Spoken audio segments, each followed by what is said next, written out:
Hey there, it's the Machine of Nonsense, episode 131, and I'm your host, Eric. We are talking redrafting. You know, we're fallible here at the Machine of Nonsense. We drafted the 2023 video games, and we made some mistakes, so we're going to rectify. This is the Mulligan episode. Kayla is joining me. Hello. So's Mike. Mistakes were made. Hello. And Aaron, the master of mistakes, we call him. Oh, thank you. Hello. No, you'll find fellow listeners are, I'll probably listen to this episode, that each of us made about 2 mistakes, and we're going to rectify those mistakes. Before we get to that, it's been a minute since we've since we've had Aaron on the pod, and we've had a chance to kind of talk about what we've been up to. We've been just throwing these episodes out there without a little recap, and I think we've been doing a lot. I hear people are beating Zelda. I hear people are playing Final Fantasy XVI. I want to hear about this stuff. Aaron, when I mention Final Fantasy XVI, I mean specifically you. How's that going? It's okay. It's not the game I thought it would be, i.e. a Final Fantasy game. Because it's literally nothing like Final Fantasy. I know some other people on this podcast were super hyped, and there's propaganda about it in our chat. But it's a linear action game that has like Final Fantasy names like Sid and Gil thrown in. Battle system, there are no status effects or really any kind of complicated battle. It's basically spamming the abilities. You could just push square and beat the game. It's not a hard battle system. 15 was similar. Yeah, well, 15 you could hold it, but 15 it was all about setting like the timing of doing certain things. There were different effectivenesses. Like the enemies here, there aren't like enemies weak to fire, which would make sense seeing as you can switch between the different. They're not called GFs in this, but Final Fantasy VIII. We switch between the different GFs in this. Aeons, right? Aeons, right? They're called icons in this. Icons, right. The icons in Final Fantasy X. Right. But you can like switch between them, and they're all different elements, and it makes a point of saying it changes which spell you cast, because you can just spam a button, keep shooting a fireball, whatever. But that doesn't have any differing effects on the enemies. They're all the same thing. Interesting. Really? Yeah. There's no exploration. There are areas that open up, but then there's nothing to do in the open areas, just but walk around and fight the same enemies. There's no like finding weapons that fit your playstyle, because the weapons move in a straight line. This weapon does 10 damage. This weapon does 20 damage. You upgrade. This weapon does 30 damage. That's it. Like, they move in a straight line. There's no, this one does less damage but does more stagger. This one does less damage but has this ability. None of that's in there. Interesting. How about like the personal stuff, like RPG mechanics, like, your HP leveling up, things like that? It's experience based. You go really quickly. You level up quick. It doesn't seem to make a huge amount of difference. I've heard there's basically no RPG elements in this game. None. Okay, that's what I None. Like, you might walk around and talk to people, and there is a story. It's a fantastic story, but it's gameplay.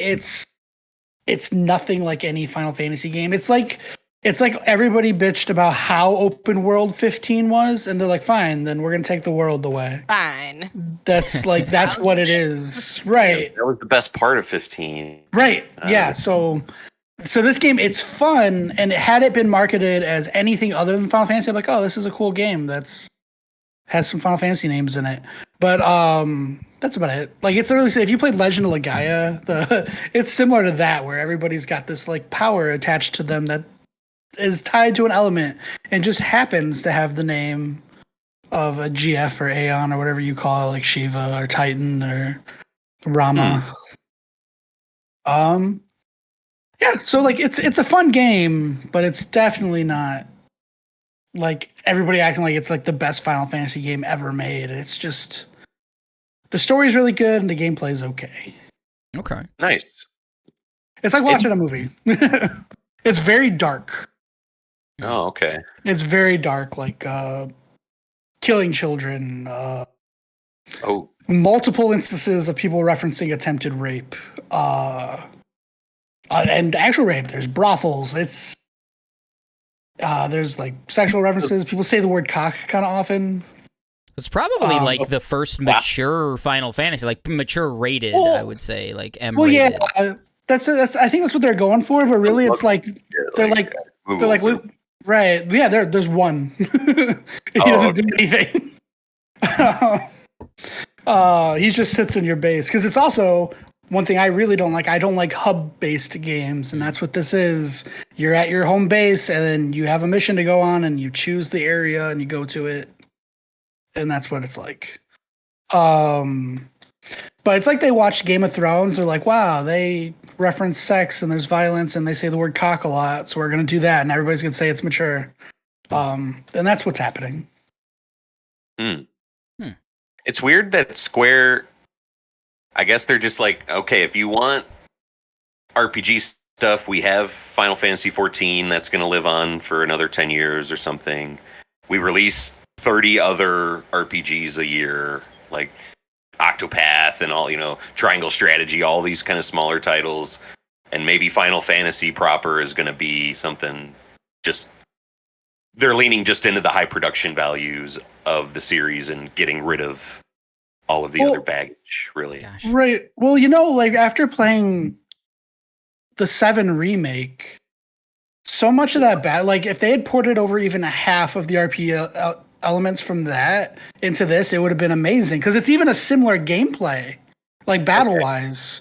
So like had they ported over like the weapon systems or the like leveling up magic or skills, like in this the skill system is so lame. Like you max out all your normal skills early in the game and they really make no difference. That's a good point. I always forget about 7 and that's like an inspired battle system that shows me like, man, you guys can really figured out how to make turn-based cool like again. Right. And I don't know. I guess they're only saving it for that series. They should spread that out a little bit. Right. Like I maybe they were afraid of people saying they just copied it over. But honestly, had they just done a copy paste of that battle system to this game would be amazing. People have been stealing the Arkham combat for a long time, and there's a good reason because it's good. It feels good. Like I don't know. Yeah, I think Square has always felt that they can't do that, though. Like, I mean, if you look at pretty much every game since like the transition from like 6 to 7, and then like onward, they've tried to kind of change the battle system significantly for better or for worse. Like. Every time, like even if they found something that worked, they were like, the next one, it's going to be pretty different. And then, for the most part, they were kind of like upgrades, right? Like 7's okay. It's pretty good. I think 8 is a lot better. I don't really like the game 9 at all. So we'll skip over that one. Final Fantasy X, it's got the sphere grid system, the battle system, like how you can basically choose a class. That's fantastic. And then I never played 11, 12, and 13 were pretty good. And I never played 14. Even 15 is a pretty good example of what's technically a turn-based because it's speed-based and they attack based on whose turn it is. It just looks real-time. And then they jump into this where it's literally you just mash a button. There's like a dodge thing, but it doesn't. Yeah, it's sometimes Devil May Cry, right? Like yeah, but it feels a little clunky. Like it like there's no visual cue to when to dodge or parry. So you just kind of like parry is like the hardest fucking thing to hit because you have to attack at the same time they're attacking, and then the you can dodge, but it's like a wide window on when you're supposed to dodge because every enemy is this huge fucking wind up. And you don't know when you're supposed to dodge, but it's not the best. Like if I could watch this as a movie, I'd prefer that, I think, to playing the game. But the story is very good. Very good. It's weird they've never made a Final Fantasy movie, right? I mean, like they should having children. they should start making Final Fantasy movies. I think they should just stop making games. Really successful and not almost put them out of business at all, ever. And Sid, they got a voice actor. That guy from he's in The Witch and he's in Game of Thrones. The Green Knight. Yeah. Ralph Ineson, right? That's his name. I Yeah. think. Yeah. Yeah. Great voice. I mean, he's got a Oh real my god, yeah. I totally picked him out in those 14 trailers they released in the last weeks. It's like Scottish or something. That's the Green Knight. I didn't watch any of the trailers. I tried to go in this game blind, and now I kind of wish I watched the trailers a little bit. But It would have just, it was like all of the dialogue from the game, all of it is spread out in just different chunks throughout all of these. It's so just, the trailers were bad. I don't know.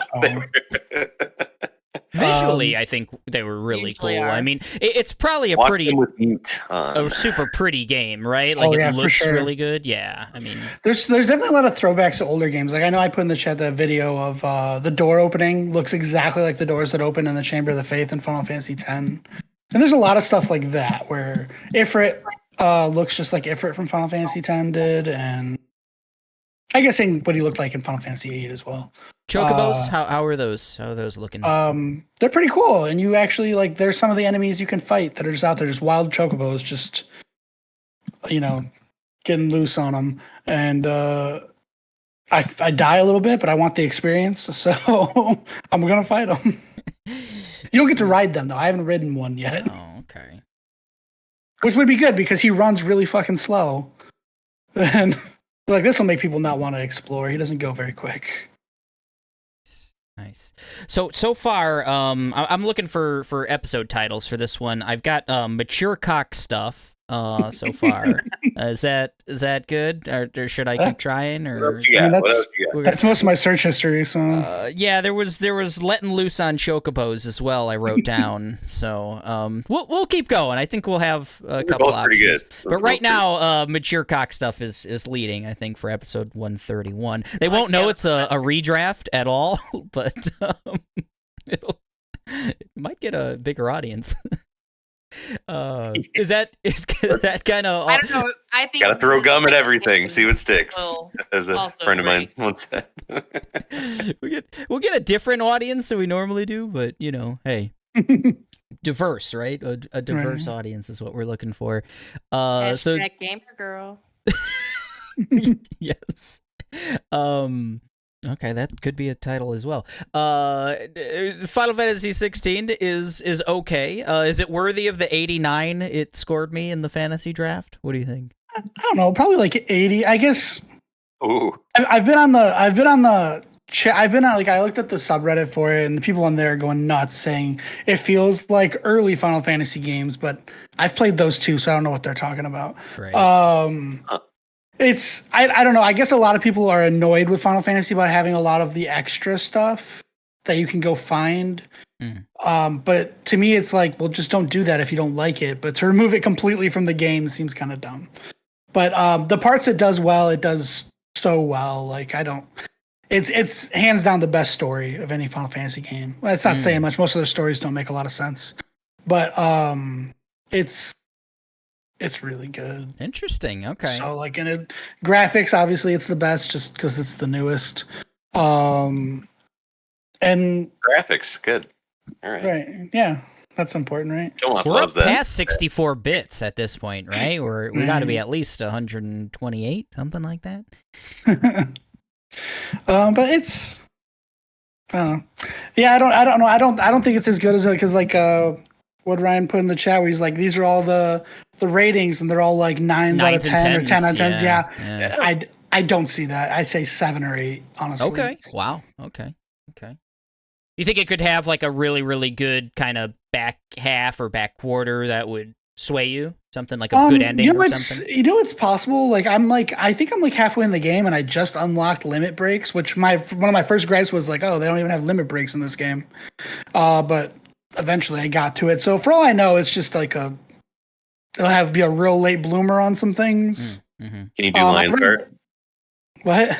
Can you do Lionheart? You can't. Damn. All right. Yeah. Don't even play that. Don't even. Squall's not even in this one. Right? Oh, Knights of the Round seems possible given the whole like theme of the things. Do you know that would actually be pretty cool? Like I thought, I wish one thing I also like. I've been joking kind of like, oh, they should make Carbuncle an icon or whatever. I wish they would have gone with like less obvious GF choices for the icons. Like, it's Shiva, Ifrit, Phoenix, Titan, Rama. But like they could have gone with like weird ones like Doom Train. They could have put Anima back outside of Final Fantasy X. Oh man, Anima's so good. Cool as fuck. Yeah. So good. But like they went with like the most basic ones, which I get. They're supposed to represent like the Warden of Fire and all that stuff. Right. So I've seen one that's in there. He might even just be a boss fight. I don't know, but I was happy that he's kind of back. Who's that? Well, I'll put a spoiler. Maybe speed up 15 seconds. I think Odin is in the game. Oh yeah, Looking very... that's not exactly even a spoiler. That's in the first. Oh really? That's in the first half hour of gameplay. So it's like it's a CG. I haven't actually like seen them in person. So like the whole point of this thing is like there's these people who are just tied to them where they can like transform into them and they sort of take over. Dominance, right? That's the name. Yeah, they're called Dominance. Like the world's really weird. People who can cast magic without these crystals are like enslaved from birth, and everybody hates them and treats them like animals. And the Dominants are sort of a part of that, but the Dominants in some of the kingdoms like lead them. And the king of that one place, I believe he has Odin, and his son has Big Dragon. What's his name with the B? Bahamut. No. Bahamut.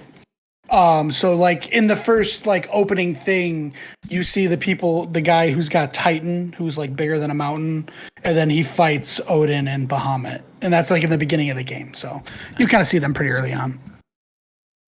Good stuff. Yeah, I'll still play it. I think I'm excited. I've played every, I think, non-MMO Final Fantasy. So, and I've beaten everyone from 6 to 15 at this point. So, I kind of have to. I think I'm contractually obligated in some way. Well, I know I'm like kind of like down on it, and that's only just because it wasn't what I wanted. I guess that's sort of stupid and selfish of me, but I guess I just wanted a Final Fantasy game. Like as much as I thought 15 had a terrible story, a lot of the game was really good. Yeah. So I just wanted that, but it is a good play. It's just probably like the first Final Fantasy game I'll never want to replay. Like I can't see why I'd want to replay. I know there's a new game plus, so maybe they'll add some stuff in that'll change that for me, but I don't know. See, I don't think you're weird that you want Final Fantasy in your Final Fantasy game. I do think you might be a little weird that you're the only Final Fantasy fan who uses GF as the short form of, like, summons, icons, eidolons. I also use GF. Okay. You are baby. Two sickos in the world. Okay, good.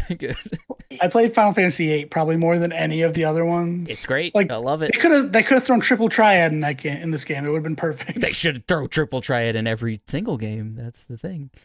But Kayla's over here just like, okay, cool. I got nothing to add to this whatsoever. I know. Sorry, Kayla. No, she's just listening intently. What have you guys been up to? What did you think of the entire 6th season of Black Mirror, Kayla? Oh.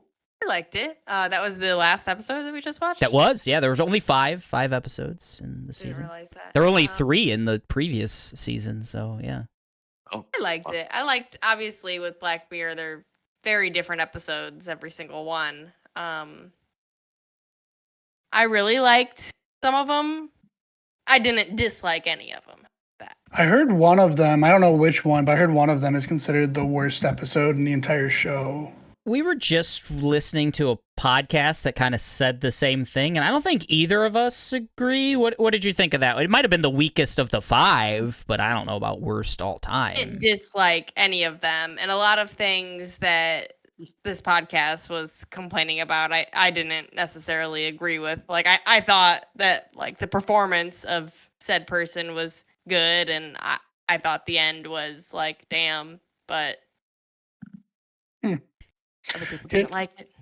Yeah, I didn't mean to watch it. So. The interesting thing about this season is they're moving further and further. Like, I think 2 out of the 5, Kayla, are like technology based, and then the other 3 are like one's like kind of sorta, and then 2 of them are just straight up like more horror, magic, fantasy kind of stuff. Only cool. one of them that has to do with technology, like Well, Beyond the weird Sea, concept definitely. Of yes, but yes, but no. Well, Beyond the Sea 100% is technology. I mean, that's a sci-fi. It's a different kind of technology than Joan is Awful. And Joan is Awful is well, yeah. So I don't really want to spoil any like major things, but like just to say, like Joan is Awful is like one of those classic Black Mirror episodes that Black Mirror. like Yep. that is like what's the near future potentially going to look like that, like the horrors of near future technology. And then Beyond the Sea, which was probably my favorite episode, maybe both of our favorites. I think we kind of My favorite. Yeah. Was kind of a retro futuristic tech thing, but they're both very techy, and the other 3 are 2 of them are just straight up just like horror stuff, and then the third one's like also a retro only sort of tech thing. But Beyond the Sea, I think just like to give you the concept, and not I don't think this would be a spoiler for the episode, but it's like, what if someone was like on a space station but had an avatar on Earth, and like what are the potential kind of issues that could happen with that, like you know having like an avatar on Earth while you're on a space station in space. And I think that, like, if you're gonna watch one episode, I think of the season, I think it's that one. I think it's really, really good. Some really good actors like that you'll know immediately in that one. It's kind of got a stacked cast. Oscar Isaac. No, but actually a guy that That's the I only picked. actor I recognize. So I remember one time we were having a conversation about who you'd cast as Snake in a Metal Gear movie. Oscar Isaac apparently is going to play him, and my pick for Snake, if you at all remember who that was this guy. So is in the episode. So yeah, kind of, yeah. So yeah, Snake's in this I episode. don't like that. I don't like that. Oh well, I thought Anyway, yeah, I thought it was a good season. A little that episode, I think it's the 3rd episode that people dislike or like say that it's the worst. It's the Black Mirror. Like, Maisie Gray. yeah, Maisie Day is what it's called. Yeah, it's not a Black Mirror episode because it has kind of nothing to do with tech or very, very little, but I think it's a decent just horror story. Like, it's a cool take on a horror story, Awesome. you know? Like, it's fine. Zazie Beetz is in that one. I don't know if that's a big spoiler, but I don't know. She's cool. Well, Can't watch it now. Everyone knows if Black Mirror isn't dealing in tech, it's bestiality. So it must Right. be on the other side of. Which farm animal are they fucking in this one? No comment. No comment Okay. on that one, because maybe. Anything else we wanted to touch on? That's the big one on the top of my head. I don't think we mentioned Polite Society. No, last we time. didn't. We Yeah. watched Polite Society. I really liked it. It's kind of lighthearted, but about a kind of a heavy subject. But they play it real light, and it's fun, and it's young girls and action and colors, and it was cool. I liked it. It's a It's series? It's a movie. Oh, okay. It's like that young Indian woman who wants to be a stunt woman, and her sister is getting married to somebody she does not trust, and like finds dirt, and Oh. she's like 16, so nobody takes her serious, and she kicks butt. The marketing on it was pretty poor. We saw the trailer for it in front of, I forget what movie. It's like a Fox Searchlight, so it's kind of like an indie film, but it's kind of like a Hong Kong kung fu movie, but set in like London. modern day London with like a very like Indian Pakistani kind of cultural bent to it. But also like modern women problems, I would say.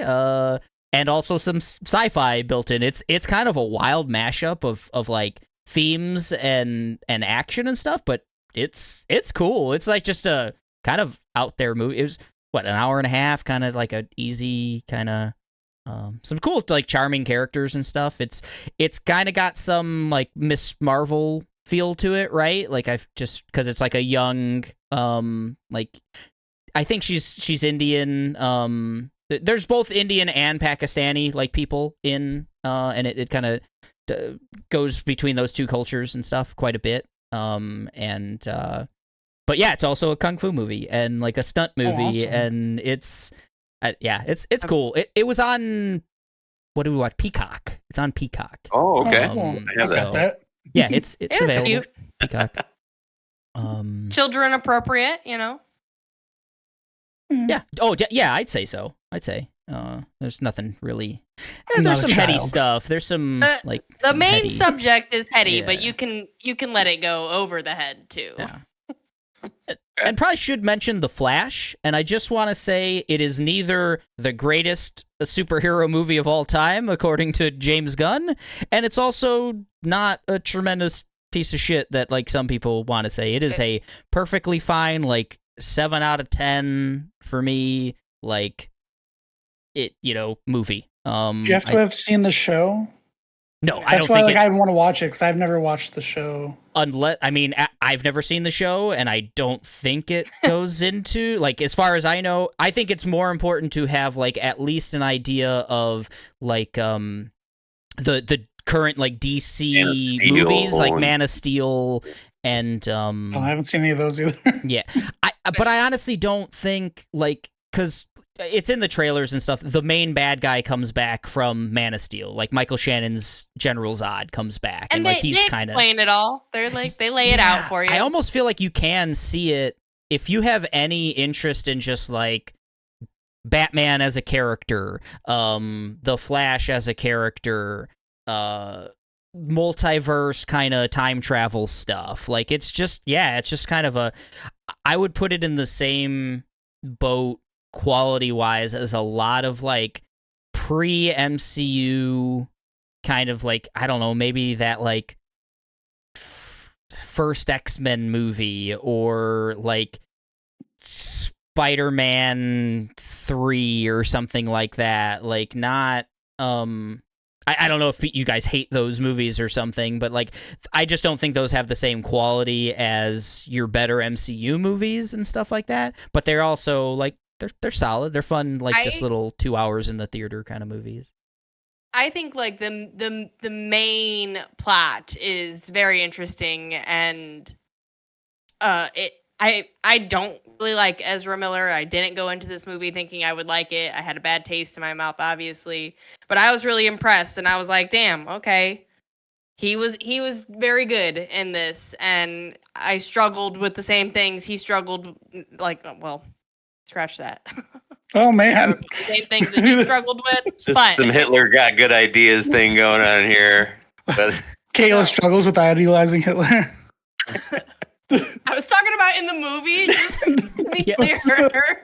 Good to clear I that know, one I up, I know. think. You You Just stick feel with what it. he's going through. He makes you feel it, and I liked it a lot more than I thought I would. The surrounding of it is what I think is like, oh, okay, it didn't really need any really? of that. What about Batman? Do you think he adds to the movie, or was it I think he does. was it useless? Because a lot of people said like maybe he shouldn't have been added in. No, I think he does. Yeah, I think there's some I think especially if you really dig Michael Keaton's Batman, he's in it quite a bit, I would say. Like, so if you have an affinity for like Tim Burton's Batman and Michael Keaton and stuff, there's some like really like he has a whole arc in this movie, and I think that's the one Okay. thing that makes this movie kind of iffy for me is like they are trying to do a lot. They're introducing like, and like, I hope this isn't super spoilers for a movie that's already out and has a billion trailers already out or whatever else, but they introduced like a new Superman, Supergirl, Superwoman, Kara, Kara or something, Kara, yeah.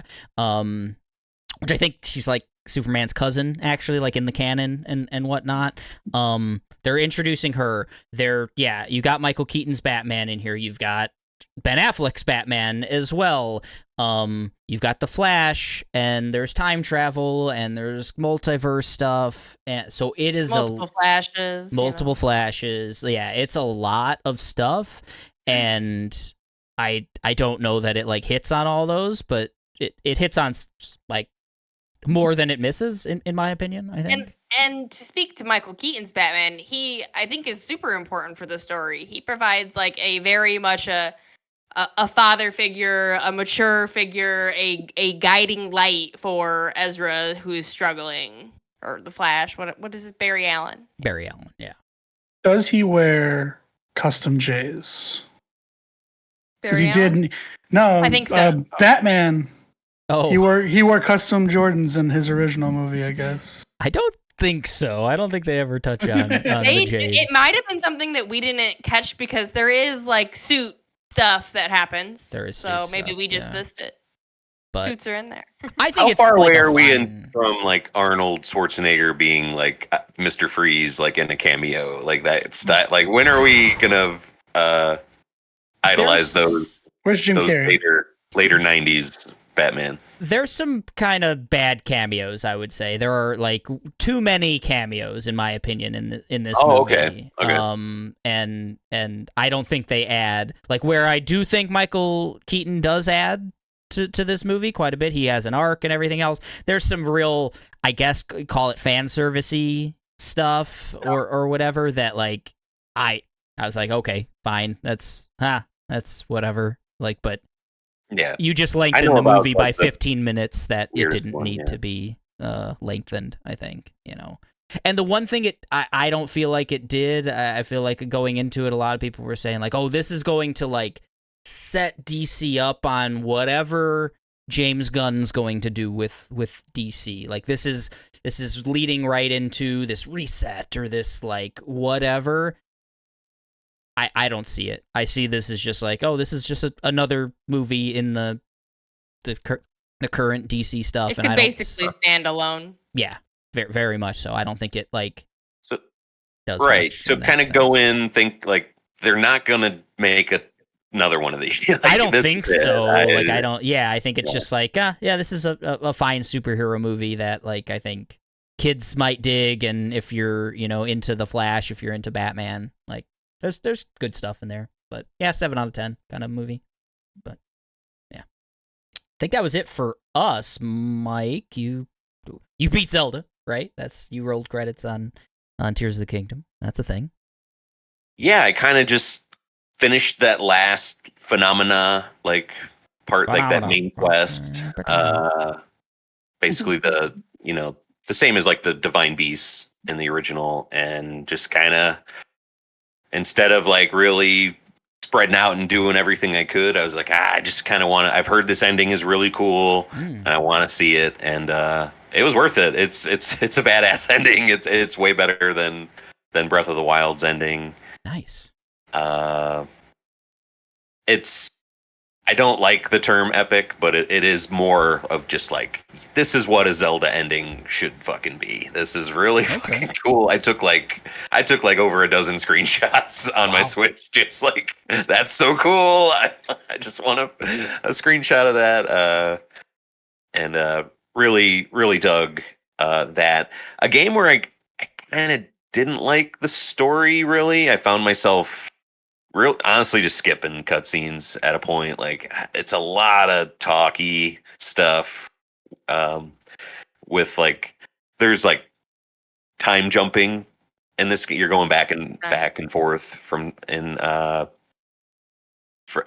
just in cutscenes, and a lot of exposition stuff happening there, and it wasn't jiving with me.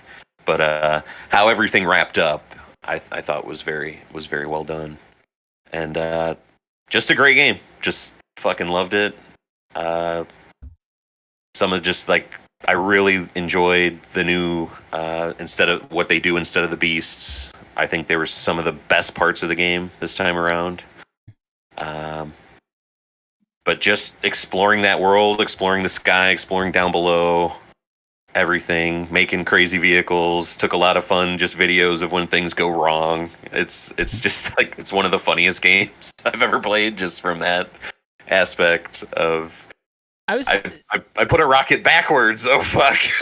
I'm not going the way I should. Like, that kind of Looney Tunes stuff that happens is really good. I was wondering. So you said you beat the last Phenomena and then decided to like basically mainline to the end, right? Like how long would you say that kind of took you? Because I'm kind of in a similar mindset of maybe wanting to do that. I'm well over 100 hours, so. Well, I guess just from like finishing the Phenomena and deciding like I'm gonna like finish the end. Like how long of a chunk I guess is that like last whatever you have to do? How long is that? Whatever you have to do, yeah, to get through that. There's like another big main quest. Which honestly, I had to look up how to even start it. Oh wow, okay. Because it does not point you in the right direction, like any direction on how to start that thing. Really, they give you a clue, but I didn't. I was like, I'm not trying to solve this riddle right now. It's probably another 4 to 5 hours. Okay. Ish. After that. I dig that, yeah, because we're tackling our third Phenomena right now, and then I'm thinking of just doing like I'll do 3, I'll do 4, and then I'll hit the end, I think, and try to because did a lot of like side stuff, a lot of looked up like the 10 best side quests in Tears of the Kingdom kind of thing, and I think we've done them all at this point, or whatever, like whatever GameSpot thought was the 10 best or whatever. Okay. I think we've like at this point done those. So I'm real interested to see like how much more time if I do mainline it from here, kind of what that would be. So yeah, interesting. Cool. Yeah. But highly recommend that. Watched a really good. Well, I watched a Nintendo Direct that made me very happy. I thought the few big announcements that Nintendo had were great. They were better than what Sony had on their front and Microsoft, honestly. Maybe we'll talk about some of those games coming up in our redraft. I think we might. I've watched the first 4 episodes of season 2 of The Bear. I've really liked them so far. Nice. I've really liked the shift in tone that they've gone. They're not really doing that like hellbent oneer in the kitchen kind of stuff at all yet because of what's going on with the show. And it's really good. They're just diving deeper into the characters, which is great because the characters are very good. And yeah, I've really loved that so far. It's nice to have just that kind of show again, like that. Like I just love all the performances on it, and everyone's just killing it. And is John Bernthal in it? Like, are they doing more flashbacks, or is they're focusing on just going forward now? There's a lot of talking about Mikey's character, but not. I haven't seen a real flashback yet. Okay, there's been some really just good moments and still closure with that whole thing, and that's worked really well. Right. That's the next one I'm starting. I've got 1 episode left of Succession, but I'm gonna watch that. Ooh. And then the You new. liked it? Yeah, for the most part, a lot of it's like watching Lost, like where like it's good and it's engrossing, but they clearly didn't plan for the story to go this way, like because it doesn't make a lot of sense for some of the characters. But okay. Like it's just like stuff's happening that doesn't actually make sense in the real world. Like, why on earth would a news organization be taking deals to say a president won when he didn't win? Like that doesn't have any effect on the real world. It wouldn't matter. So like there's a lot of like made up stuff for the thing that doesn't make a lot of sense actually business wise. But yeah, for the most part I like it. I still don't see how people say it's a comedy. Like it's got funny parts, but I wouldn't be like, oh yeah, that's definitely a comedy. Like I think it's hilarious.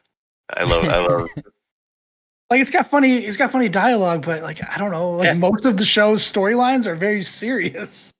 Oh yeah. But anytime Kieran Culkin's on screen, he's gonna make you laugh. Like I don't know, he's just really funny. Yeah, Greg and Tom. Greg and Tom's the whole show. That's Connor is so fucking funny. God, I don't know. Megan and I were talking about it. She got mad because I said I think Connor's just kind of pathetic. But Connor as a character reaches a level of like pathetic where it reaches you don't even find him pathetic anymore. You just love him. I don't know. I love Connor so I like much. Willow a lot. He sucks. He's like an awful person. Yeah, I miss season 1 Connor, where he's like telling like black waiters that they should oppose welfare and stuff because they're on the same level and they should just give up their own merit. Connor is an awful. In terms of that family, he is my favorite. So. Yeah. I mean, he's the most likable in a cast of very unlikable characters. Agreed. But yeah, just about done. Got 1 episode left. And then I gotta watch The Bear, and then Righteous Gemstones just also started. I gotta start that too. There's a lot of stuff happening right now. So yeah, it's so much. Mike, did you have anything else before we get to drafting?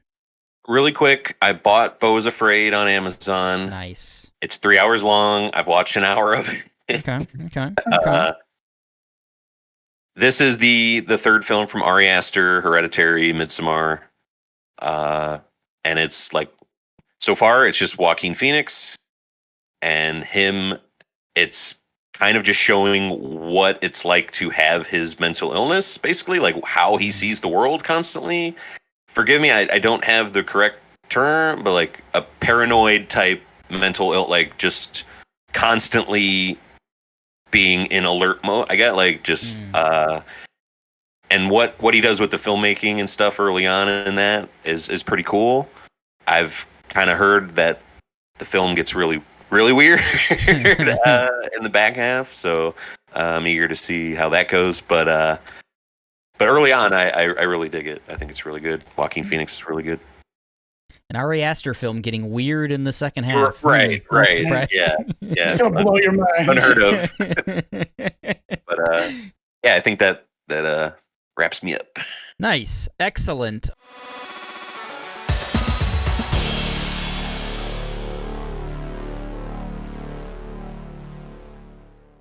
All right. So, as I said in the opening, we are doing the 2023 redraft, video game redraft.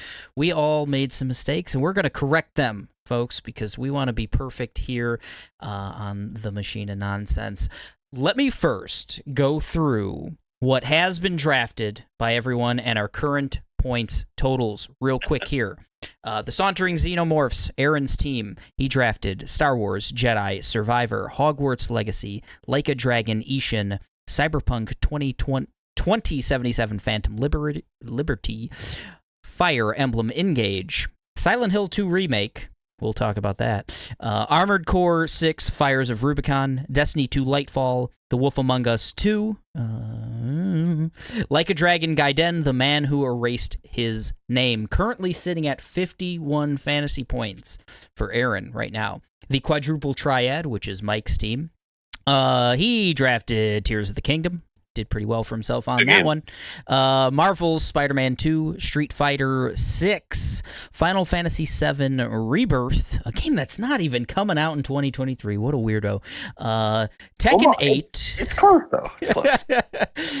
Tekken 8, Redfall, Ugh. Mina the Hollower, Avatar Frontiers of Pandora, Senua's Saga, Hellblade 2, and Metroid Prime Remastered. Total fantasy points currently for Mike are 72. Pretty solid scores there. Uncharted Territory, Kayla's team. She drafted Resident Evil 4 Remake, Starfield, Dead Space Remake, Hades 2, Assassin's Creed Mirage, Forspoken, Dead Island 2, Alan Wake 2, Warhammer 40,000 Space Marine 2, and Pikmin 4. A lot of twos on that one. So many sequels. 45 total points for Kayla right now, with 4 games currently out.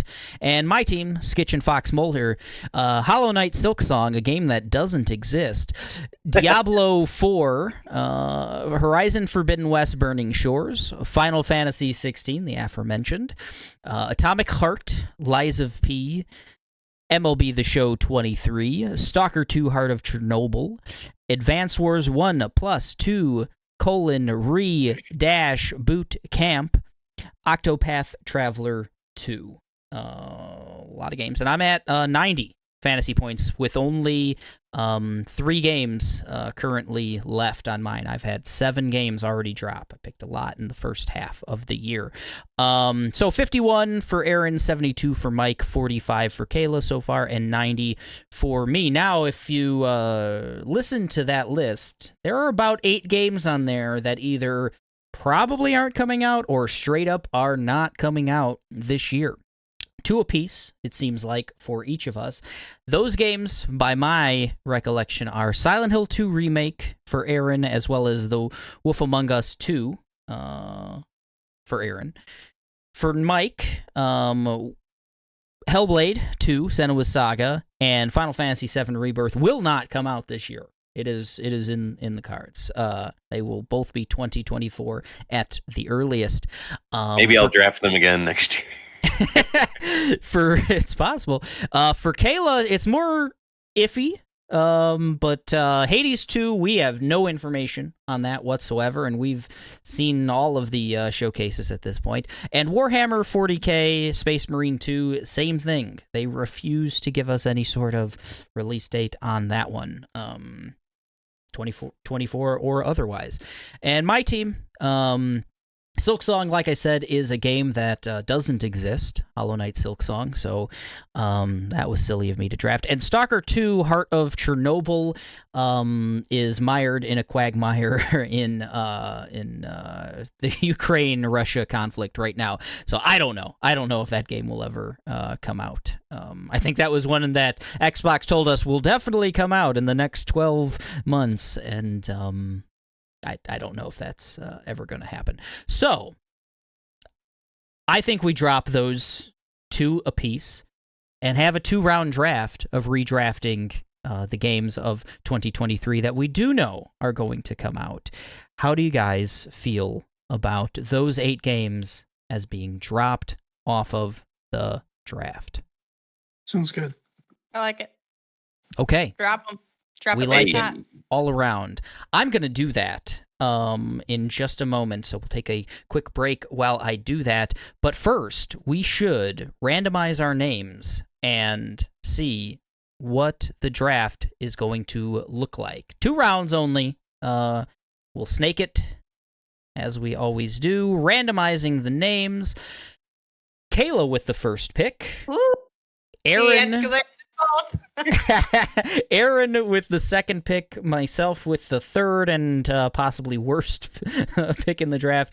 Mike gets 4 and gets to pick 2 in a row there, and then we'll snake back around. So Kayla with the number 1 pick, Aaron with the number 2 pick, me with the number 3 pick, and Mike with number 4, and then we'll snake around and go Mike, myself, Aaron, and Kayla in the second round. Give me just a moment to drop some games, and we will be right back.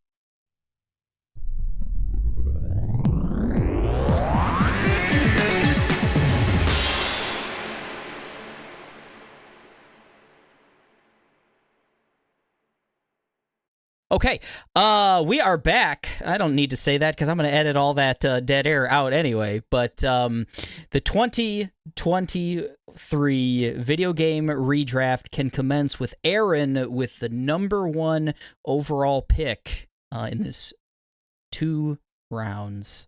Oh, it's Kayla. I said Aaron. It's Kayla. I'm silly. Alphabetically, I'm first. So in the and I'm interested. I don't know what Kayla's going to pick here.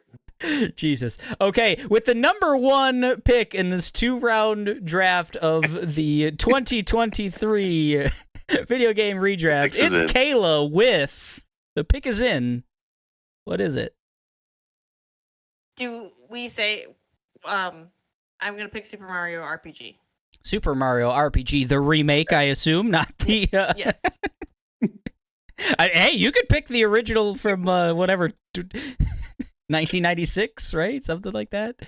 Interesting that they dropped the subtitle for this. Like, the Legend of the 12 Stars or whatever, 7 stars. Yeah, that's a good. I didn't even think of that. That's a good good catch on that one. We will put Final Fantasy. Oh boy, Mario RPG Remake under Team Uncharted territory. Good choice. That was number 1 on my small big board. My small board? Is it called small board? Really? Yeah, Oh, it was. my It number was. 4. I love that original, and I'm excited for that remake. I think it's great. Such a great thing to just be kind of shadow dropped. Not really shadow dropped, but more or less. So Aaron gets pick number 2. Looks so good. Me? Yeah, you look really good, Aaron. Thank you. And Thank I think you'll pick really well. Yeah. Oh, we don't know. I'm just picking games I want to play.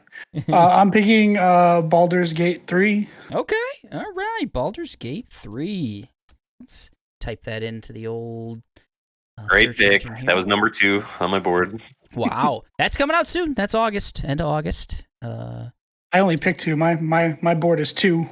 So hopefully nobody picks my second one. So it's not That's going like to be a a good 90. game. I think Aaron So. picked up a 90 plus for sure. It's got 9.1 projected points on that one, if that Oh, it's means exciting. anything. Yeah, that's a real... Hey, I'm excited to play it. It'll probably be fun. It's good stuff.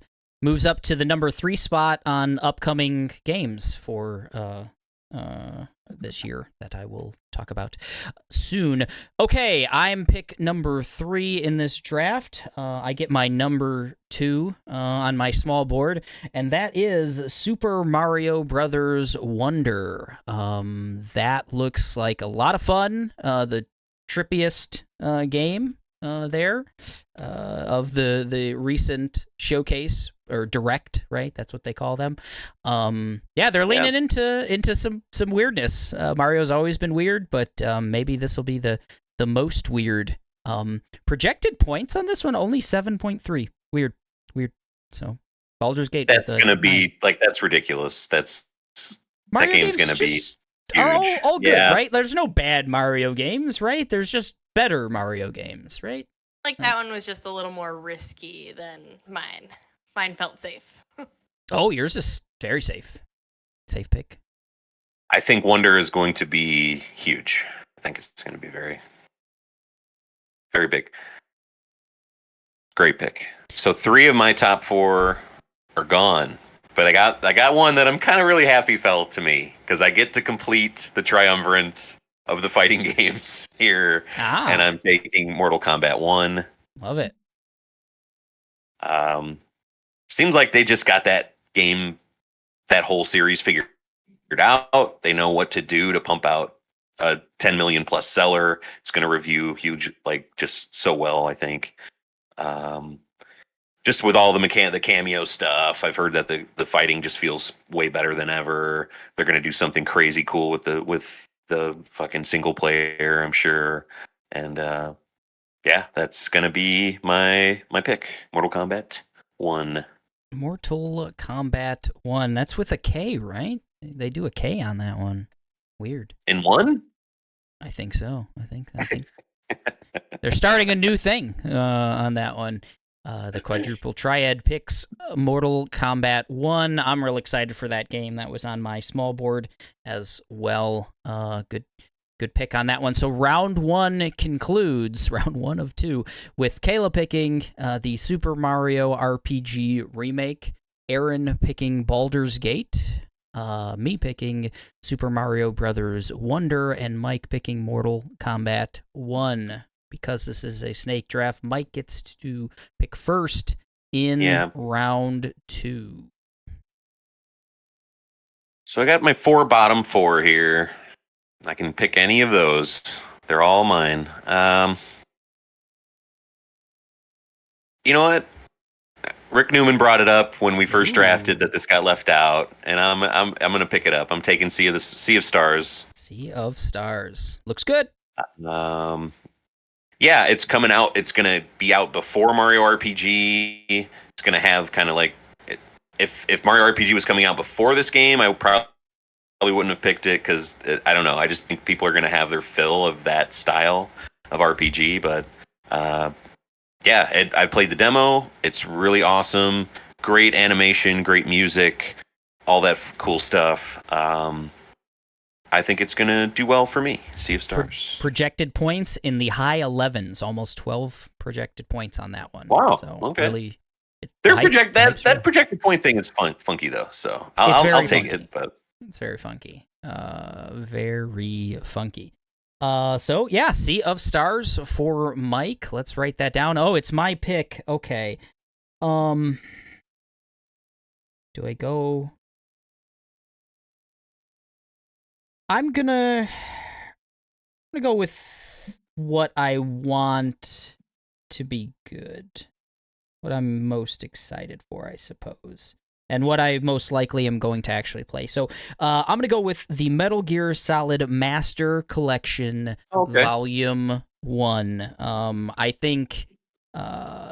I think the little added stuff that they're doing, like that was shown in the Nintendo Direct, the like strategy guide kind of stuff and art books and all the little like added stuff on the periphery is really, really cool. And those games are just good. And I want them to be able to play them in a collection and stuff and probably get it on Switch. Really excited for Kayla to see the original 3 Metal Gears. Who knows how well they hold up, visually and control-wise and all that, but I feel like the collection is pretty exciting. Yeah, that was on my list as well, and I was piggybacking on Mike's, like that Metroid Prime Remastered. I'm like, well, let's see how this little compact thing goes. Yeah, I get it. I dig it. So I guess we are back to Aaron at that point. Okay. Yeah, so I'm just picking the Texas Chainsaw Massacre. Okay. Because I want to play it. So, I don't know. Texas Chainsaw Massacre. Let's see what that one is It's gonna be good. Like. But I want to play it. So. Comes out soon, August 18th. It's got a hype factor of 1. I don't know what that means, to tell you the truth. I'm the one who's hyped. Yeah, I think maybe. And I'm just not gonna. Wolf over there. I'm not gonna talk about the projected points because, like we said, they're silly. They could be anything, So, an inspired choice, the Texas Chainsaw Massacre by Aaron, who. He picked Jedi Survivor #1 overall in this draft, and we love him for it. So, Aaron lives his truth. I love it. It's very good. It was really good. It was fantastic. Mike, Kayla, sorry. You get to. I'm just giving everyone your picks, Kayla. I've given Aaron your picks. I've given Mike your picks. Kayla, you get to pick the final game in the redraft. I know, I don't like this because all the ones that I wrote down have been taken. Good picks. And I'm scared. Now what I want to pick also doesn't really have a release date. I love it. In the pre-show, we did talk about being bold and taking one that's been dropped that doesn't have an official date. I wouldn't do it. If Kayla gets Silk Song right now and it comes out next week, it's eligible. I mean, you got it's 6 months of eligibility, but no, it's not that. I'm a scaredy boy, so I don't think that's a real game. I'm gonna pick another one that I think we just learned about. It's the Jusant. Have we seen that in the Jusant? Yeah. Okay, cool. Hell yeah. Fall 2023. No official date, but fall 2023 is the. All right. Fall, not winter. Fall. Yeah, I know. That's why fall soon. Like, oh, that's so scary. That's a good distinction. That's good. Yeah, that's soon. Yeah. I thought that game looked really great as well. I think that's a good pick. Let's wrap up the draft here. I should write down Aaron's pick, which was Texas Chainsaw Massacre. Texas Chainsaw Massacre. We all knew that right away. And Kayla's was Jusant. Okay, so in round 1 we had Super Mario RPG Remake for Kayla. We had Baldur's Gate for Aaron. Is it just Baldur's Gate or is it Baldur's Gate 3? right? It's Baldur's Gate. Baldur's Gate 3. I just wrote down Baldur's Gate. So Baldur's Gate 3, they've made 3 of these now, folks. Myself, I picked Super Mario Brothers Wonder, and Mike wrapped up that round with Mortal Kombat 1, the first one that they've ever made. In round I think it's 2, going to be a hit series. I think so. I think it's going to do all right. I feel like this Ed Boon guy, he's going places. One of the guys gets real big and he steps on people. He gets cool. I like it. There's a girl who's in all green velour like tracksuit. I think that's hip right now. Retro, yeah. Sea of Stars was Mike's first pick in round 2. Mine was the Metal Gear Solid Master Collection Volume 1. Rolls right off the tongue. Aaron went with the Texas Chainsaw Massacre, the video game, not the movie. And Kayla went with Jusant to wrap up the redraft. That was a heck of a draft, guys. I like that.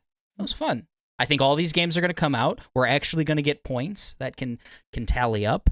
And we've filled in some of the release calendar. So we've got, it's pushed itself out. We had all of the upcoming games on the release calendar, and now we have so many that the calendar is not even, it only goes to October. There's so many games on this interactive calendar. So Kayla's got the next one coming up, which is Pikmin 4, coming out in the 21st of July. Then right around the corner from that, the Texas Chainsaw Massacre, coming out August 18th for Aaron. Then Aaron has Armored Core 6, Fires of Rubicon on the 25th of August. Sea of Stars is the 29th of August for Mike. Baldur's Gate 3 for Aaron on the 31st of August. So by the end of August, Aaron's going to have 3 new games on his draft. Pretty solid there. Starfield for Kayla comes out on the 6th of September. That could be the one, Xbox wants it to be. Liza P was my draft, the 19th of September for that one. Also on the 19th would be Mike's game, Mortal Kombat 1. Cyberpunk Phantom Liberty DLC looks really cool. That comes out on the 26th of September for Aaron. And then wrapping up going into October, we've got Assassin's Creed Mirage, October 12th for Kayla. And then we've got more coming out past that, but they're not on this list, so I'm not going to talk about them. What do you guys think? Before we completely get out of here and wrap up, right now the highest rated game in our draft was the 96 that Mike scored for Tears of the Kingdom. I think that was bound. Second was, I guess, the 94 that Mike scored on Metroid Prime Remastered. I think he did that on purpose, folks. Let's not talk about third, though. Let's not talk about that one. Yeah, let's not. People tied for that one. But, so the 96, I think that was destined to, that was always going to be a good game, and it was always going to be a game that was going to be, a critical darling on that. What do we think? Aaron, I know when Fire Emblem Engage dropped with an 81, you said that was pretty egregious, even though it was your pick, and you scored 11 points on that. Is that the worst? Looking at this list, is that the one that they were most off on, or what do we think? Yeah, I would say it didn't deserve that at all. I also think maybe Hogwarts Legacy scored a little high and Survivor's a little low, but yeah, the same score with an 84, yeah. Right. But yeah, Engage just God, I think it should be in the 30s or 40s. Damn. Holy shit. Goodness gracious. Got a real Redfall on your hands over there. Oh man. Yeah, we've done good to not pick a lot of negatives. We got Redfall, obviously, on Mike's list. That I don't think anyone saw that game being as bad as it was. I would have drafted that game, but the 57 for that one. Forspoken with a 67. Those are the only 2 negatives on Should I let you?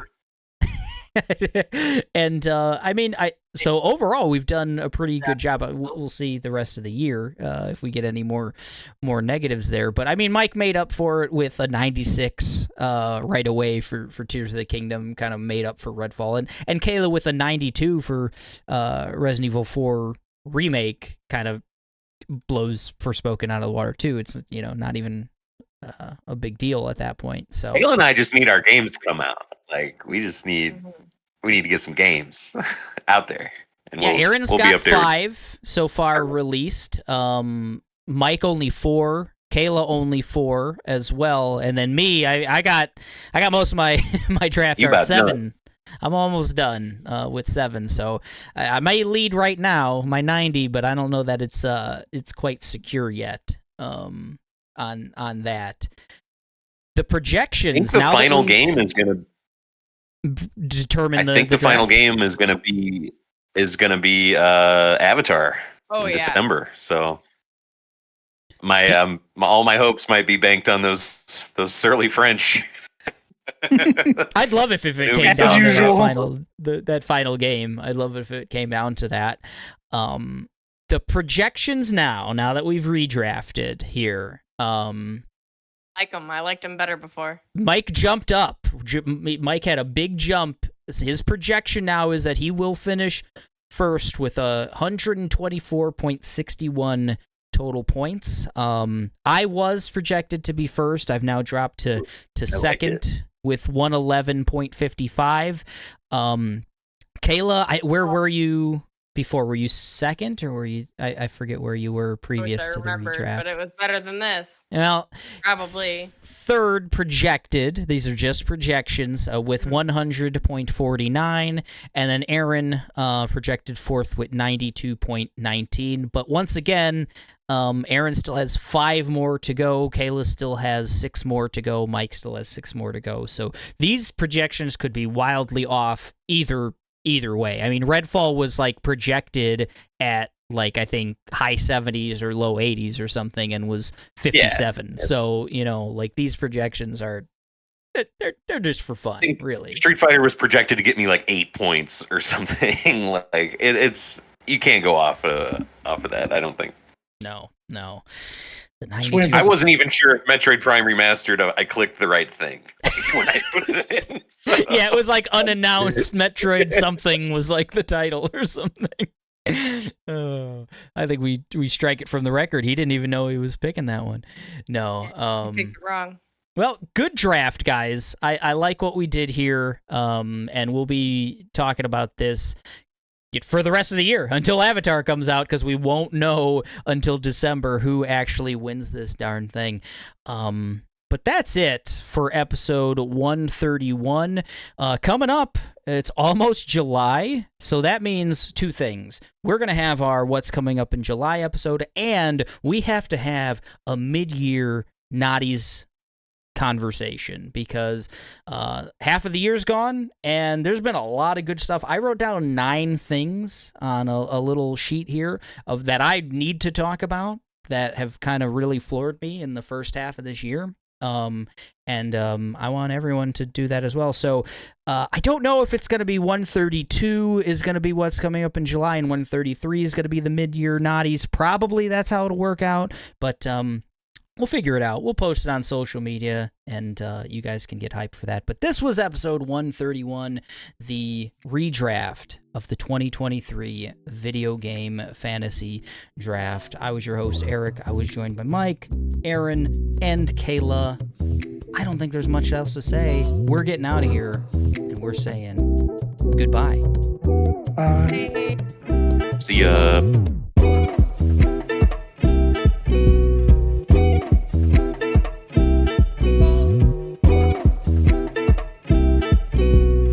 My heart is smaller than yours, Aaron. I Oh, actually have to reach out for more.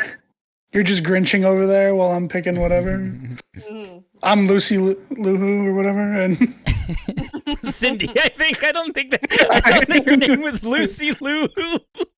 she's Okay, all she's like right, a that's porn another now, name, right? Lucy Lou Who for the for the title.